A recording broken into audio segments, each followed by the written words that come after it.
Aleluia, Jesus. No Evangelho de Lucas 1. Lucas 1.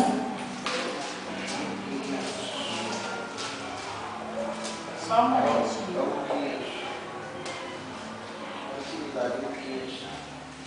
Luquinhas. Graças a Deus. Todos já encontraram? Amém. Ó, é Lucas 1, capítulo 1, versículo 45, que diz assim: Bem-aventurada a que creu, pois hão de cumprir-se as coisas que da parte do Senhor lhe foram ditas.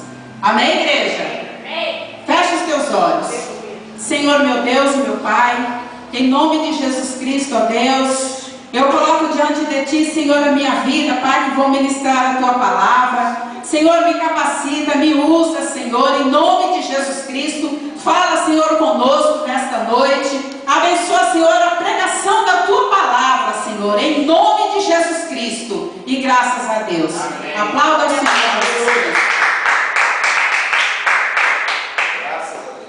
Amados, nós vamos falar aqui sobre o plano de salvação do Senhor, sobre os propósitos de Deus na vida do ser humano.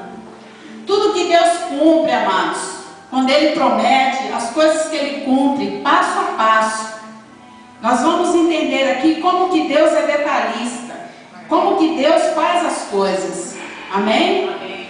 Então, essa palavra aqui, nós vamos falar sobre o plano de salvação que o Senhor tinha com a geração futura, que somos nós, gentios.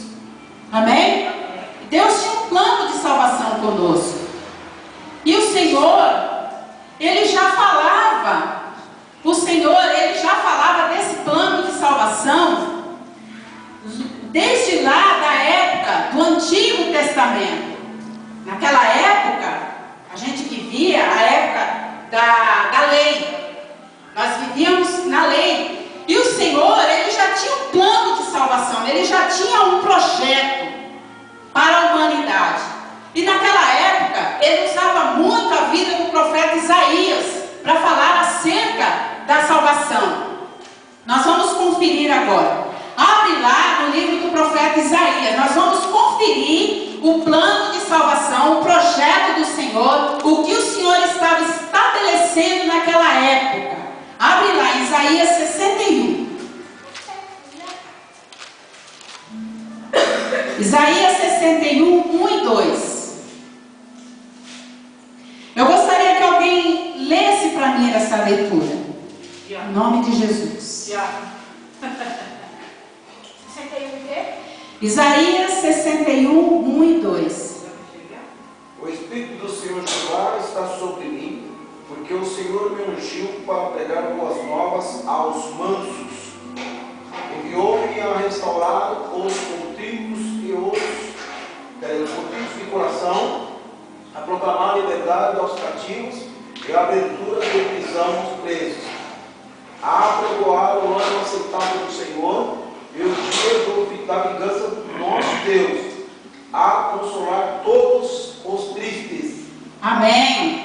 Então o Senhor estava usando a vida do profeta Isaías para falar isso. E em Isaías 53 também, nós vamos conferir aqui, amados. Isaías 53. Isaías 53, 1 e 2. Quem deu crédito à nossa pregação e a quem se manifestou o braço do Senhor, porque foi subindo como renovo perante ele, e como raiz de uma terra seca, não tinha parecer nem formosura. E olhando nós para ele, nenhuma beleza víamos para que o desejássemos. Amém, igreja? De quem que o Senhor estava falando? De Jesus. Do Messias. Ele já se referia ao Messias aqui no livro de Isaías. Então ele usava muito a vida do profeta Isaías para falar acerca da vida do Messias. Mas naquela época nem passava pelo coração humano o que Deus ia estabelecer, o que Deus ia fazer através dessa profecia. Eu creio que muitas pessoas até nem entendiam isso, o que o profeta Isaías estava dizendo. E naquela vivia naquela época, aí foi passando um tempo.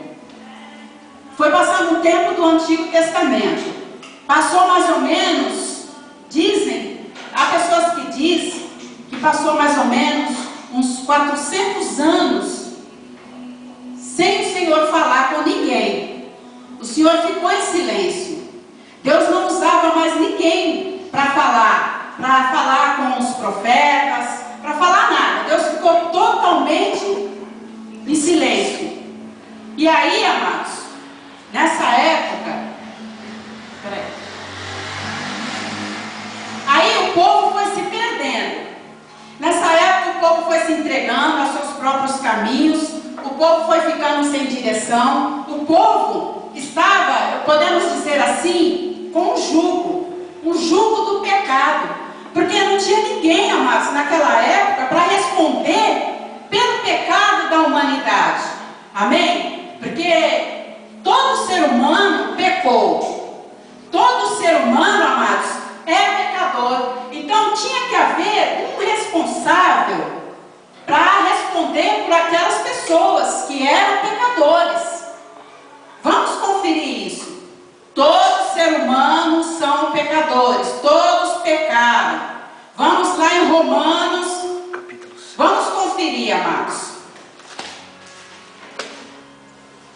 Romanos 5,12. Vamos conferir aqui.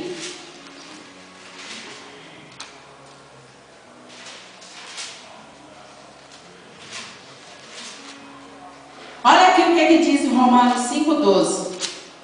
Pelo que, como por um homem entrou o pecado no mundo, pelo pecado e morte, assim também a morte passou a todos os homens.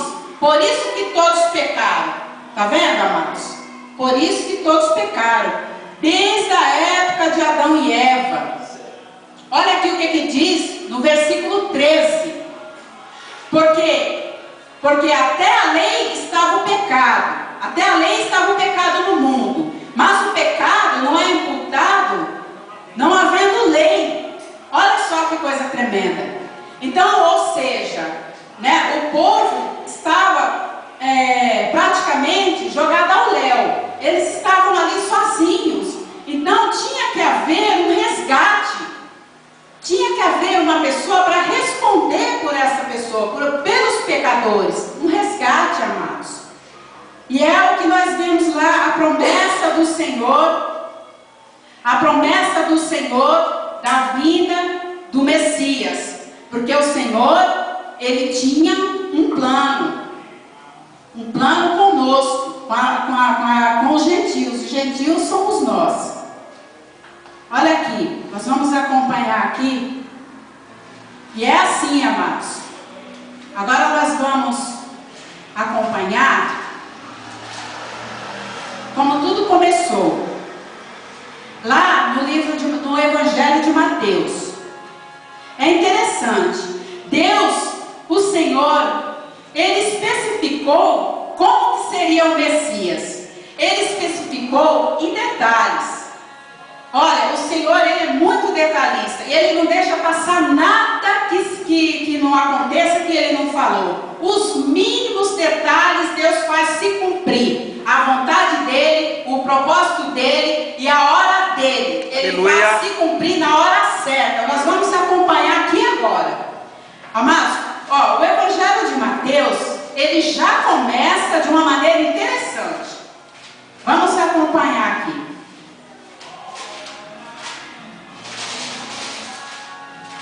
Olha só que coisa tremenda. O Evangelho de Mateus, capítulo 1, versículo 1, já começa com a genealogia de Jesus. Olha aqui. O livro da geração de Jesus Cristo. Filho de Davi, filho de Abraão. Jesus, ele seria da descendência de Davi. E Mateus